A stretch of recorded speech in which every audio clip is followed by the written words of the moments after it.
وقاص کی امی نے جب پہلی بار مرحا کو دیکھا تو تبھی پسند کر لیا تھا اور آسیہ بیگم سے اس بارے میں بات کی تھی اور انہوں نے ان کو تسلی دی تھی کہ اس کی کہیں منگنی نہیں ہوئی اور نہ ہی کوئی ہے سوائے بائی کے، تو وہ مطمئن ہوگی اور وقاص سے اس بارے میں بات کرنے کا فیصلہ کیا۔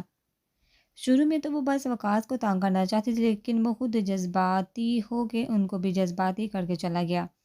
بغیر کوئی بحث کے، بغیر کسی ضد کے ان کے فیصلے کو مان لیا۔ حتیجہ بیگم تو اپنی بیٹی کی باتوں میں ہی کہیں کھو گئی تھی۔ ان کا بیٹا ان سے اتنی محبت کرتا تھا کہ وہ اپنی محبت کو ایک بار کہنے میں ہی چھوڑ دے گا، اس لیے انہوں نے اس کو نہ بتانے کا فیصلہ کیا اور اس کے تینوں دوستوں سے مشورہ کر کے پلان بنایا۔ شاعری کا تو کہنا تھا، میں تو کہتا ہوں کہ اس کی شادی کسی لنگڑی، اندھی، گونگی اور بہری سے کر دیتے ہیں، پھر آپ اس کو آرام سے شادی والے دن کہنا کہ یہ میری پسند ہے۔ اب بک تو ہاں ہاں ہاں اپنی بات کو خود انجوائے کر کے کہہ کر لگایا۔ میرال لوگوں کو بھی بعد میں بتایا جب عمل ٹھیک ہوگی، پھر انہوں نے سعد مرحا کے بھائی سے رشتے کی بات کی تو وہ خوش دلی سے مان گیا، کیونکہ وہ بھی پہلے وقاص سے مل چکا تھا اور اس کو اچھا بھی لگا تھا۔ مرحا کو انہوں نے 2 دن پہلے بتایا، جب وہ بتایا تو بیچاری صدمے سے کچھ بول ہی نہ پائی، پھر اچانک سے شرمائی اور نکاح والی بات سنی تو رونا شروع ہوگی کہ اتنی جلدی میں نہیں چھوڑ کے جانا سب کو۔ پھر سب نے مل کے سمجھایا کہ تم تو پہلے ہی ہاسٹل رہتی ہو، اب اگر رخصتی ہو بھی گئی تو کون سا دوسرے ملک لے جائے گا وہ تمہیں، ہمارے پاس ہی آؤ گی، ویسے بھی ابھی کون سا رخصت ہو ہی ہو۔ تو اس کو ذرا حوصلہ ملا اور نکاح کے لیے بھی مان گئی۔ البتہ حذیفہ کو نہیں تھا پتہ کہ مرحا کی ہی منگنی ہے وقاص سے، اسی لیے وہ سب سے زیادہ خوش تھا۔ مرحا کا اصل نام حریم تھا اس کے برتھ سرٹیفکیٹ پہ اور آئی ڈی کارڈ پہ بھی، لیکن اس کی ماں کو مرحا پسند تھا تو سب شروع سے ہی اسے یہی کہہ کے بلاتے تھے۔ نکاح نامے میں بھی حریم ہی نام تھا آئی ڈی کارڈ کی وجہ سے، اس لیے وقاص کو پتہ نہ چل سکا۔ مرحا نے جب سنا کہ وقاص اس کو 3 سال پہلے سے ہی چاہتا ہے تو وہ جو اپنے بھائی سب سے الگ ہونے کا سوچ کے رونے کی تیاری میں تھی، اس بات زور و شور سے رو دی، لیکن وقاص کو سب کی خوشی اور جلد بازی دیکھ کے کچھ گڑبڑ ضرور لگی تھی۔ جب میرال نے غلطی سے نام لے لیا تو اس کو یقین ہو گیا کہ یہ مرحا ہی ہے، جبکہ شاعری کا کہنا تھا کہ وقاص میں نے تجھے سلامی میں مرحا جی کا منہ دکھانا تھا، لیکن میں تو پہلے ہی دیکھ چکا، لہٰذا مجھ سے امید نہ رکھنا کہ میں تجھے کچھ دوں گا۔ وقاص کا ارادہ ان سے ناراض رہنے کا تھا، لیکن نہیں رہ سکا سب کی خوشی دے کے۔ البتہ حذیفہ کو دکھ لگ گیا تھا اپنی محبت کھونے کا۔ فنکشن میں ہی سارہ بیگم نے آسیہ بیگم سے میرال اور نوال کے لیے زین اور شاعری کی بات کی تو وہ بہت خوش ہوئی اور رضامندی ظاہر کر دی، لیکن سارہ بیگم نے کہا کہ پہلے بچے خود اس بارے میں آپس میں ہم سے بات کر، تب ہم ان کے لیے فیصلہ کریں گے، تو وہ بھی مان گئی۔ اسی طرح تو ہوتا ہے جب آپ اللہ پہ اپنا ہر فیصلہ چھوڑ دیتے ہیں تو وہ آپ کو سب سے بہترین سے نوازتا ہے۔ وقاص نے اللہ سے شکوہ نہیں کیا تھا، اس نے اللہ سے صبر مانگا تھا اور شکر ادا کیا تھا، تو اللہ نے اس کو صبر کا پھل دیا۔ جب آپ اپنا سب کچھ اللہ پہ چھوڑ دیتے ہیں تو وہ اسی طرح مہربان ہوتا ہے اور آپ کو نوازتا ہے۔ شکوہ کرنے کے بجائے شکر ادا کرنا سیکھیں۔ امتحان پہلے نہیں تھا بلکہ اب شروع تھا کہ کیا تم اب اپنی ذمہ داری نبھا پاؤ گے، اب کیسے تم اپنی محبت پہ ثابت قدم رہو گے۔ یہ نہ ہو کہ اپنی محبت کو پا کے تم مغرور ہو جاؤ اور اپنے ذمہ داریوں سے منہ موڑ لو کہ اب تو جو چاہا تھا وہ تو مل گیا، اب کیسا رونا دھونا۔ لیکن اب تو اصل امتحان تھا کہ آپ اپنی بات پہ کس طرح ثابت قدم رہنا ہے، ورنہ دینے والا لینے میں وقت ضائع نہیں کرتا۔ وقاص نے اپنی زندگی میں مرحا کے آنے سے فیصلہ کر لیا تھا کہ وہ رشتوں میں بیلنس رکھے گا اور اپنی ذمہ داریوں کو اچھے سے نبھائے گا، کیونکہ وہ سے شکوہ کرنا تو چاہتا ہی نہیں تھا۔ وہ تو بس ہر حال میں شکر ادا کرنے والا بندہ تھا۔ جس طرح اللہ نے اس کو نوازا تھا وہ ہر حال میں اللہ کو مایوس نہیں کرے گا، اپنے سے یہ عہد اس نے کر لیا تھا۔ وقاص کے نکاح کو ہفتہ گزر چکا تھا، سب اپنے کاموں میں مصروف ہو چکے تھے۔ سعد ابھی یہیں پہ تھا اور اپنے نئے اپارٹمنٹ میں مرحا کے ساتھ رہ رہا تھا۔ اس نے میڈ کا انتظام کر رکھا تھا کہ جب وہ جائے تو مرحا کے لیے نہ رہے۔ کچھ ہی دن میں واپسی تھی اس کی۔ اسی دوران وقاص نے ایک بار ہی کال کی تھی مرحا کو۔ شاعری نے اس ہفتے میں تینوں یاروں کا جینا محال کر رکھا تھا، تنگ کر کر کے کبھی ایک کے پاس پہنچتا کبھی دوسرے کے پاس، اور اپنی ایموشنل باتوں میں لا کے ان سے لنچ کروا کے پیسے بٹورتا بقول اس کے، یار میں کہاں کماتا ہوں، غریب بندہ ہوں، فارغ رہتا ہوں، اب تم ہی یار ہو میرے، اسی لیے یہاں آ جاتا ہوں کہ تم بھی ذرا اپنی صحت کا دھیان رکھو اور ٹائم پہ لنچ کرو، اور میں وہاں تمہارا ساتھ دینے کے لیے جاتا ہوں، اب تم کہاں اکیلے بیٹھ کے کھانا کھاؤ گی، اسی لیے چلو زبردستی ان کو اپنے ساتھ لے جاتا اور خود لنچ کر کے رفو چکر ہو جاتا۔ دانی ابھی بھی زین کا کہا ہوا کام سار انجام دے رہا تھا۔ زین اور مرال کو اب پتہ لگ چکا تھا کہ ابھی بھی یونیورسٹی میں کچھ گڑبڑ چل رہی، کیونکہ ایک اور لڑکی کے غائب ہونے کی رپورٹ لکھوائی گئی تھی۔ دانیال آج فارغ ہو کے مرال کی طرف چلا گیا تھا کہ عمل کی طبیعت کا بھی پوچھ لے، اور اب پہلے سے کافی بہتر تھی، اس کی اطلاق ہو چکی تھی۔ دانیال نے قانونی کارروائی بھی پوری کر دی تھی۔ حاملہ عورتوں کو طلاق دینا گناہ ہے، تاہم دوران حمل دی جانے والی طلاق واقع ہو جائے گی، اس کی عدت بجا حمل ہے۔ اگر حامل عورت کو شوہر نے ایک یا دو طلاقیں دی ہیں تو وضع حمل سے قبل بغیر نکاح کے رجوع ہو سکتا ہے۔ اگر بچہ پیدا ہو گیا تو رجوع کے لیے تجدید نکاح کرنا لازمی ہے۔ اگر 3 طلاقیں دی ہیں تو رجوع یا تجدید نکاح کی گنجائش نہیں ہے۔ دانی اندر داخل ہوا تو حال میں عمل کے ساتھ مرحا بھی موجود تھی، جو شاید عمل کی کسی بات پہ شرما رہی تھی۔ دانی سلام کر کے وہیں ان کے سامنے براجمان ہو گیا۔ ابھی گھر میں بس یہی تھی۔ آسیہ بیگم حتیجہ بیگم کی طرف گئی تھی۔ نوال یونی میرال عابد حذیفہ اسکول، نوال اور حذیفہ آنے والے تھے۔ کس بات پہ شرمایا جا رہا ہے مسز وقاص؟ دانی نے شرارت سے پوچھا تو وہ بلش کر گئی۔ بس وقاص کیا کام سے اس کے نام سے ہی بلش کیا جا رہا ہے، دانی نے کہہ کے کہکا لگایا تو عمل بھی ہنسی۔ دانی نے عمل کو پہلی بار ہنستے دیکھا تھا تو وہ مسکرا اٹھا۔ میں بھی اس کو یہی کہہ رہی تھی کہ وقاص بھائی سے بات ہوتی ہے کہ نہیں، لیکن میڈم بتانے کی بجائے شرمائی جا رہی، عمل نے ہنستے ہوئے کہا۔ تو مرحا نے اس کے کندھے پہ چپت رسید کی، ہاں جی، کس سے بات کرنی ہے اور کون شرما رہا ہے؟ شاعری نے بھی جن کی طرح حاضر ہو کے انٹری ماری۔ میں سوچ ہی رہا تھا آج کل میں ایک منحوس انسان نظر نہیں آ رہا، لیکن اب وہ بھی نظر آ گیا۔ دانی نے افسوس کا عمل اور مرحا دبی دبی ہنسی شاعری کو تب چڑھ گئی۔ ہاں نکلتے وقت تھا میرے ذہن میں کہ تو نے کب سے اپنے مبارک قدم نہیں یہاں رکھے، لیکن اب اچھا ہو گیا جو تو نے سامنے شیشے میں اپنی شکل دیکھ لی۔ شاعری نے بھی سکون سے جواب دی۔ اب عمل و مرحا کا بے سہادہ کہکا گونجا تھا۔ پتہ نہیں کتنے کمینے مرے ہوئے ہوں گے جب تو پیدا ہوا ہوگا۔ دانی نے دانت پیستے ہوئے کہا، الحمدللہ، سو سکون سے جواب ملا۔ مجھے لگتا ہے یہ جو تو کام نہیں کرتا نا، تو روز انہی منحوس کمینوں کو اپنی شاگردگی میں رکھتا ہوگا۔ دانی نے گڑ کے کہا، ان میں سب سے پہلے نشست تو سنبھالتا ہے، ماشاءاللہ سے بڑا محنتی بچہ، یہ میری کلاس کا ہمیشہ اول آتا ہے۔ شاعری نے کمال اطمینان دکھایا۔ عمل اور مرحا ان دونوں کے نوک جھونک انجوائے کر رہی تھی جب شاعری نے دانی کو جہنم میں بیچ کے توپو کا رخ مرحا کی طرف کیا۔ ہاں تو مسز وقاص کیا حال چال ہے؟ میں ٹھیک ہوں، آپ سنائیے شاعری بھائی، مرحا نے آہستہ آواز میں جواب دیا۔ شاعری کو بائی لفظ پہ جھٹکا لگ گیا اور فوراً کھڑا ہو گیا۔ مرحا بھی گھبرا گئی کہ پتہ نہیں کیا غلط کہہ دیا۔ اللہ جی، یہ میرے گناہگار کانوں نے کیا سن لیا؟ یہ سننے سے پہلے میری شادی کیوں نہ ہو گئی؟ پھر مجھے صدمہ نہ لگتا جتنا اب لگ گیا۔ شاعری تو باقاعدہ چیخ پڑا، میں نے کیا کہہ دیا شاعری پر؟ مرحا نے پھر ڈرتے ڈرتے پوچھا۔ بس اس سے زیادہ میں نہیں سن سکتا، اب مجھ میں اور ہمت نہیں۔ دانی مجھے لے جا یہاں سے، ورنہ میرے بچے اس دنیا میں آنے سے پہلے ہی اجڑ جائیں گے۔ شاعری نے دل پہ ہاتھ رکھ کے ایکٹنگ جاری رکھی۔ ہوا کیا ہے؟ اب عمل بھی پریشان ہوگی۔ کچھ نہیں یار، بس بھائی سننے پہ موت ہونے والی ہے۔ دانی نے وہیں بیٹھے کہا۔ شاعری کو سہارا دینے کی زحمت نہ کی جو بس گرنے کو تھا۔ ہائے اللہ، بس بھائی نہیں، 2 دفعہ بھائی کہنے پہ۔ اب شاعری نے 2 منٹ ذرا ایکٹنگ سائڈ پہ رکھ کے مرحا کو اس کی غلطی بتائی، لیکن اس میں مرنے والی کون سی بات ہے؟ مرحا کو اب بھی سمجھ نہ آئی، جبکہ عمل اب ریلیکس سی ہو کے بیٹھ گئی۔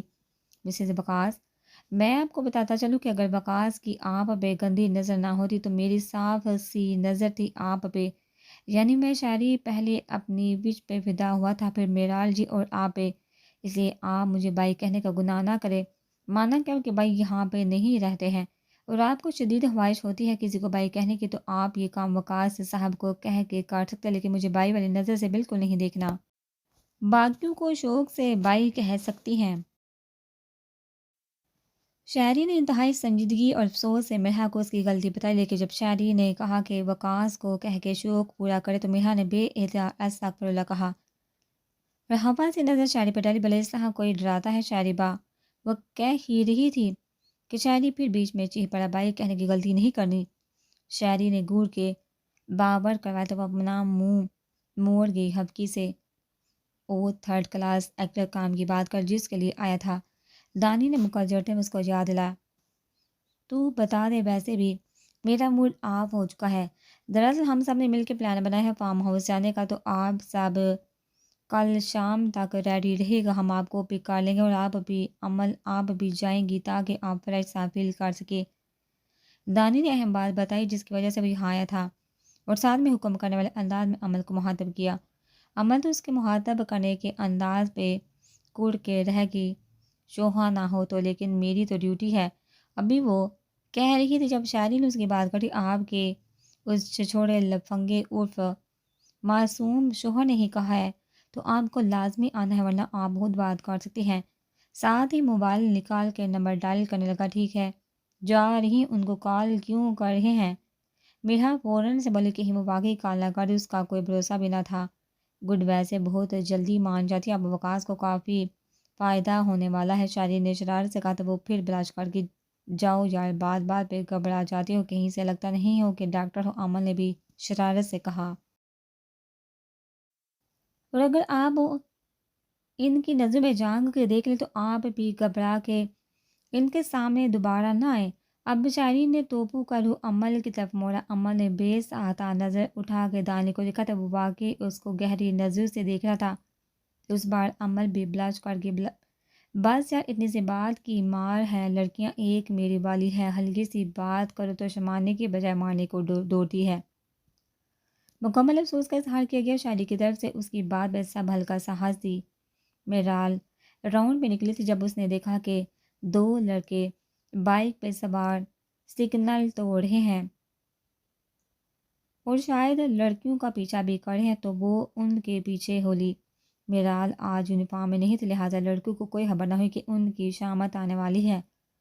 میرال نے جب دیکھا کہ لڑکیوں نے اب لڑکیوں کا راستہ روک لیا ہے اور اب ایک لڑکا بائک سے اتر کے لڑکی کا ہاتھ پکڑنے کی کوشش کر رہا تھا اور لڑکی اس سے دور ہوتی جا رہی تھی، بس میرال کا پارا ہائی ہو گیا۔ وہ منٹ سے پہلے ان تک پہنچے اور ایک تھپڑ سیدھ کیا لڑکی کے منہ پہ۔ لڑکا بغصے سے گھور رہا تھا میرال کو۔ تیری ہمت بھی کیسے مجھے تھپڑ مارنے کی، تجھے چھیڑ رہے ہیں کیا جو تو بیچ میں آ ٹپکی؟ لگتا ہے اپنی عزت پیاری نہیں تجھے، اس لیے خود اپنی دعوت دے رہی ہو۔ لڑکا غصے سے چیخا اور ہوس بڑی نظر سے میرال کو سر تا پا دیکھا تو میرال نے ایک اور تھپڑ سیدھ کیا اور لڑکیوں کی طرف متوجہ ہے، تم میں اتنی بھی ہمت نہیں کہ خود سے ان کی دھلائی کاٹ سکو، اگر خود نہیں کاٹ سکتی تو آس پاس کے لوگوں سے کروا تو سکتی ہو۔ میرال غصے سے پھنکاری تو لڑکے کو تاپی چڑھ گئی۔ ہاں جی آ جی، ارے اتنی دور سے کیا دیکھ رہے ہو، پاس آ کے دیکھو ذرا، صحیح سے نظر آئے۔ میرال نے مسکرا کے کہا، اے لڑکی تجھے زیادہ شوق چڑھا ہے لڑکوں سے پنگے لینے کا تو آ مجھ سے لے۔ دوسرا لڑکا بائک سے ادھر کا حواسے سے بولا تو میرال نے ایک رکھ کے اسے بھی لگائی۔ لڑکا جب غصے سے میرال کو پکڑنے لگا تو اس کے نازک ہاتھ کا مکہ اس کے منہ کو اسلامی دے گا، جس سے اس کے ناک سے خون نکلنا شروع ہو گیا۔ اب میرال باقاعدہ اپنی گھڑی اتارنے لگی اور آس پاس کھڑی لڑکیوں کو دی۔ اس لڑکے کو گریبان سے پکڑ کے اس کے دھلائی شروع کر دی۔ پہلا لڑکا تو دیکھ کے دنگ رہ گیا جو اس کو لڑکوں کی طرح پیٹنے میں مصروف تھی۔ جب لڑکا مار کھا کے نیچے لیٹتا چلا گیا تو دوسرے کی طرف مڑی۔ ادھر آ، میرال نے اس کو آرام سے بلایا تو وہ ڈر کے نفی کرنے لگا۔ ارے ادھر آؤ تو۔ اب میرال نے اس کو زبردستی خود بازو سے پکڑ کر لڑکیوں کے سامنے کیا۔ چل اب گور ان کو ہاتھ پکڑ جس کا پکڑ رہا تھا۔ لڑکیاں ایک دم ہراساں ہو کے میرال کو دیکھنے لگے جو اب خود کہہ رہی تھی، لڑکے کو معاف کر دے باجی، آدھا ایسا نہیں ہوگا قسم سے، یہ تو ابھی سے میری بہنیں ہیں، بلکہ میں تو اب ان کی شادیوں میں بھی بائی کا کام پورا سارے انجام دوں گا، آپ فکر نہ کرے۔ معاف کر دو بہنوں، وہ تو باقاعدہ رو رو کر فریاد کر رہا تھا۔ بہرحال کو ہنسی آنا شروع ہو گئی جس کو اس نے روک کے رکھا اور پھر لڑکیوں کی طرف متوجہ ہوئی۔ تم جس لڑکی کا ہاتھ پکڑ رہا تھا ادھر اور ذرا اپنے ابھی ابھی ہونے والے بھائی کو اس کی غیرت کا تو بتاؤ، چلو رکھو ایک لگا کے میرال نے کڑک لہجے میں کہا تو وہ لڑکی اب میرال کو سہمی نظروں سے دیکھے کہ یہ کیا کہہ دیا۔ سنا نہیں اب میرال جی ہی، تو لڑکی نے ڈرتے ڈرتے ایک تھپڑ لگا دیا۔ گڈ، اب تم دوسری لڑکی کو بھی کہا تو اس نے بھی مار دیا۔ اب تم اچھے بھائیوں کے تحت کی شادی کا خرچہ بھی اٹھانا، ٹھیک ہے؟ میرال نے کہا تو وہ فوراً سے سر ہلانے لگا کہ جی بالکل ویسا ہی ہوگا۔ اس کو جانے کو اجازت دی تو وہ گرتا بڑھتا دوسرے لڑکے کو اٹھا کے بائک پہ بٹھا کے رفو چکر ہو گیا۔ تم دونوں جب کسی کا سامنا کرنے کی ہمت نہیں رکھتی تو کیوں نکلی ہو گھر سے؟ ہاں، اگر خود نہیں کچھ کر سکتی تو ساتھ کسی بھائی اپنے باپ کو لے کے پھرو، کم از کم وہ حفاظت کر سکے۔ یوں ڈر کے رہنے سے کچھ نہیں ہوتا، اپنے آپ کو مضبوط بناؤ اور لوگوں کا سامنا کرو، زندگی یوں نہیں گزرتی سمجھی۔ میرالی سنجیدگی اور غصے سے ملے جلے تاثرات سے کہا تو وہ دونوں فرما برداری سے سر ہلانے لگی۔ ابھی آپ کا شکر، آپ نے ہمیں بچایا، لیکن آپ ہیں کون اور مانا کیسے جانتی ہیں؟ ایک لڑکی نے جوش سے پوچھا تو میرال مبہم سا مسکرا اٹھی۔ ASP ہوں یہاں کی، بچپن سے سیکھا ہے مارنا، تم لوگ بھی سیکھ ہی لو۔ میرال نے مسکرا کر جواب دیا تو وہ دونوں خوشی سے گلے لگی۔ تھینک یو سو مچ میم۔ میرال کو اس رویے کی توقع نہیں تھی۔ اچھا چلو کوئی بات نہیں، فرض تھا میرا، آؤ تم دونوں کو گھر چھوڑ دو اور آئندہ تیاری کے ساتھ نکلیں، یا ساتھ کسی کو لے گئے کہ اس نے گوڑی پہنتے پھر تنبیہ کی تو وہ سر ہلا گئی اور ان کو لے کے گاڑی میں بیٹھ گئی۔ شاہزین جو ضروری کام سے کہیں جا رہا تھا کانسٹیبل رفیق کے ساتھ جب میرال کو سڑک کے کنارے دیکھا تو رک گیا۔ بڑے آرام سے شو ملاحظہ فرما رہا تھا۔ جب لڑکا میرال کو مارنے کو دوڑا تو زین گاڑی سے نکلنے لگا، لیکن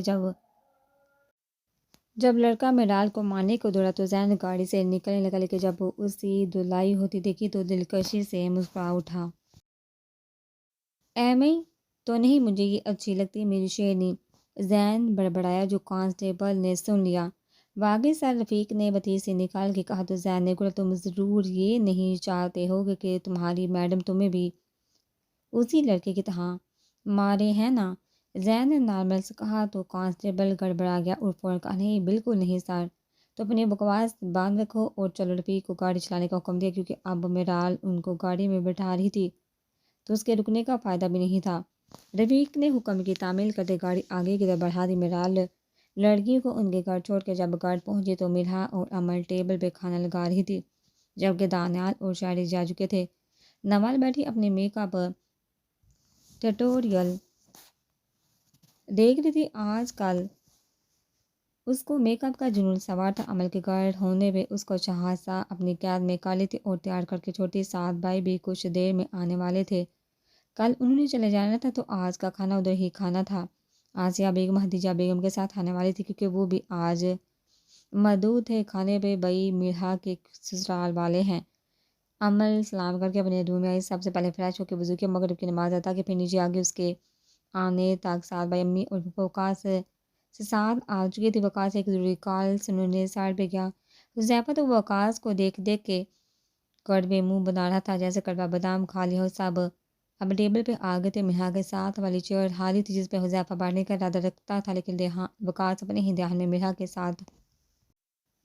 کے ساتھ بیٹھ چکا تھا۔ نمال کو دیکھ کے تو بہت مزہ آیا، جبکہ وقاص کے اس طرح بیٹھنے پہ مرحا کا دل زور سے دھڑکا تھا۔ اس نے اٹھنے کی کوشش کی لیکن امی اور پھپھو دیکھ چکی تھی کہ اب بھاگنے کی تیاری میں ہے تو فوراً ٹوکا، بیٹھی رہو، شوہر ہے تمہارا، اس کو کسی چیز کی ضرورت بھی پڑ سکتی ہے تو آرام سے بیٹھ کے کھانا کھاؤ، آسیہ بیگم نے کڑک لہجے میں کہا تو بیچاری کو بیٹھنے پر آسیہ بیگم نے ہمیشہ ہی اپنی بچی سمجھا تھا، اس لیے اس کو کبھی کبھی ڈانٹ پڑ جاتی تھی۔ جی امی مری آواز میں کہہ کے بیٹھ گئی۔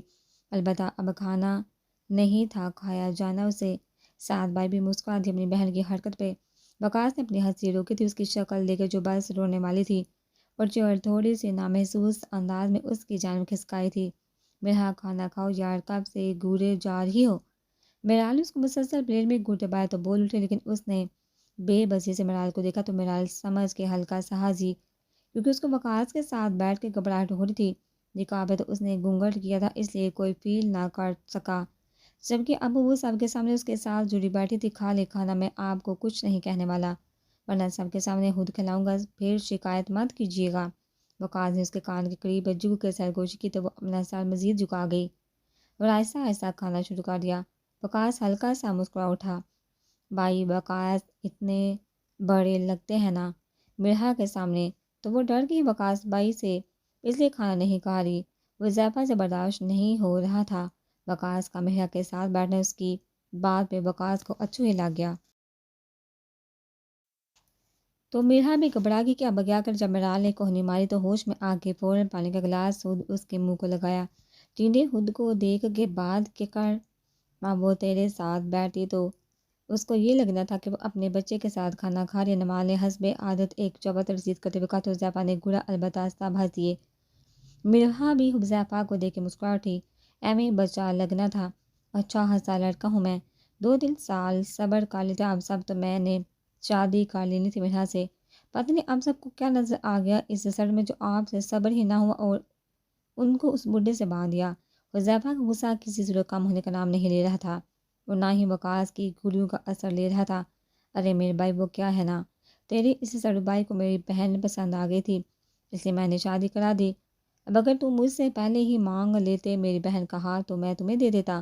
ساتھ میں حذیفہ کی بحث میں حصہ لے امی ابو ان کی نوک جھونک سے مزہ لے رہی تھی۔ تو ابھی کون سا ان کی شادی ہو گئی ہے، میں اب آپ سے ان کا رشتہ مانگ لیتا، آپ مجھے دے دے، میں ان کا اچھے سے خیال رکھوں گا اور پیار بھی کرتا ہوں ان کو۔ وقاص بھائی تو باعث پسند کرتے ہیں نا۔ حذیفہ نے اپنی طرف سے سمجھداری کی بات کی، وہ ان کے نکاح والی بات کو خاطر میں ہی نہیں لیا۔ میری بات سن لے چھوٹا پیکر بڑا دھماکہ، اب سے یہ تیری بابی ہے ٹھیک ہے، اور آئندہ تم انہیں باجی کہہ کے بلا کے نام سے نہیں، اور یاد رکھی تو میرے بچوں کا ماموں ہوگا، چھوٹے والا سمجھے، لہٰذا اب ان سے شادی کے خواب دیکھنا چھوڑ دے۔ دل جلانے والی مسکراہٹ کے ساتھ وقاص بل اور ٹیبل پہ پڑا مرحا کا ہاتھ اپنے ہاتھ میں لیا۔ وقاص اپنی آدھے سے بھی آدھی عمر کے لڑکے سے جل رہا تھا۔ باجی اور ماموں کہنے پہ حذیفہ نے اونچی آواز میں استغفر اللہ کہا تو ساتھ کے ساتھ میرال عمل کا بھی کہہ گونجا۔ نوال اپنے بھائی کی شکل دیکھ کے اس کو اور چڑھا رہی تھی ماموں کہہ کے، جبکہ وقاص کی حرکت پہ اور بات سن کے مرحا نے شرم سے اپنا منہ ہی نیچے کر کے چھپا لیا۔ انہیں ہاتھ چھڑوانا چاہا لیکن چھڑوا نہ پائی۔ میں نے کھانا کھا لیا، مرحا سے اب نہیں تھا بیٹھا جانا۔ ارے کھا لیا تو کیا ہوا، اپنے شوہر کو کمپنی دو۔ ساتھ بیٹھ کے امن نے شرارت سے کہا، سب کے نزدیک خود پہ پا کے چپ کر کے بیٹھ گئی۔ بھائی کو کمپنی کیوں دینی ہے، مجھے دے، وہ خود کھانا کھا سکتے ہیں۔ حذیفہ کو پھر جلدی کا دورہ پڑا، البتہ ساتھ کسی ضروری کام کا کہہ کے سب سے مل کے چلا گیا۔ تیری بھی ہاتھ سلامت ہے، کھا خود ہی، نمال نے جھڑکا۔ تو چپ کر گیا۔ تھوڑی دیر تک سب کھانا کھا کے فارغ ہو گئے۔ ساتھ نکال کر کے بتا دیا تھا کہ وہ دوستوں کے ساتھ ہے تو آج رات مرحا ادھر ہی رک جائے۔ ابھی بھی سب لاؤنج میں جمع تھے اور چائے پی رہے تھے۔ وقاص چائے پی کے دانی کے پاس چلا گیا کسی کام کا کہہ کے۔ اب سب کوئی فیملی مووی دیکھ رہے تھے، امی ابو کمرے میں جا چکی تھی۔ بھائی میں بھی چلی، آپ ہی دیکھو یہ رونے دھونے والی فلمیں۔ نوال اتنا کہہ کے چل گئی اور زبردستی حذیفہ کو بھی لے کے جو مرحا کے ساتھ جڑا بیٹھا مووی دیکھ رہا تھا، یہ کہہ کے کہ صبح اسکول جانا ہے۔ تھوڑی دیر بعد میرال بھی عمل کو لے کے چلی گئی کہ وہ اچھے سے نیند لے سکے۔ اس نے بھی جلدی جانا تھا، کل حافظ تاکہ فارغ ہو کے ان کے ساتھ ہی فارم ہاؤس پہنچے۔ چلو تم بھی، میرال نے مرحا سے کہا۔ یہ بس اینڈ ہے، میں دیکھ کے آتی ہوں، مرحا نے جواب دیا اور پھر سے دیکھنے میں مگن ہو گئی۔ جب اسے جو احساس ہوا کہ کوئی اس کے ساتھ آگے بیٹھا تو مڑ کے دیکھا تو وقاص ٹراؤزر شرٹ میں لاپرواہ تھا، اس کے ساتھ بیٹھ کے کافی پی رہا تھا۔ بھلا یہ کب آئی، مرحا نے سوچا اور تھوڑا کھسک کے دور ہونا چاہا، لیکن وقاص نے ایسا ہونے نہ دیا اور اس کے گرد بازو حل کر دیا تو وہ بے بس ہو کے رہ گئی۔ آپ ابھی تک سوئی نہیں، وقاص نے نظریں سکرین کی طرف ہی رکھ کے پوچھا۔ بس جا ہی رہی تھی، مطلب کہا گیا کہ آپ نے جانے ہی نہیں دیا۔ جو وقاص سمجھ گیا، وہ تو آپ میرے آنے کے بعد جا رہی تھی، وقاص نے گویا یاد کروایا۔ میں پہلے ہی جانے والی تھی، وہ ہنوز نظریں جھکائے منمنائی۔ اوکے ویسے بھی رات کافی ہوگی، اب سونا چاہیے۔ وقاص نے کہتے ہی اس کے ماتھے پر اپنے ہونٹ رکھے اور کھڑا ہو کے ساتھ مرحا کو بھی کھڑا کیا۔ وقاص کافی کا مگ کچن میں رکھ کے شبہ خیر کہہ کے اپنے روم میں چلا گیا تو مرحا بھی نمال کے روم میں چلے گئی، کیونکہ عمل اور مرال ایک روم میں تھی۔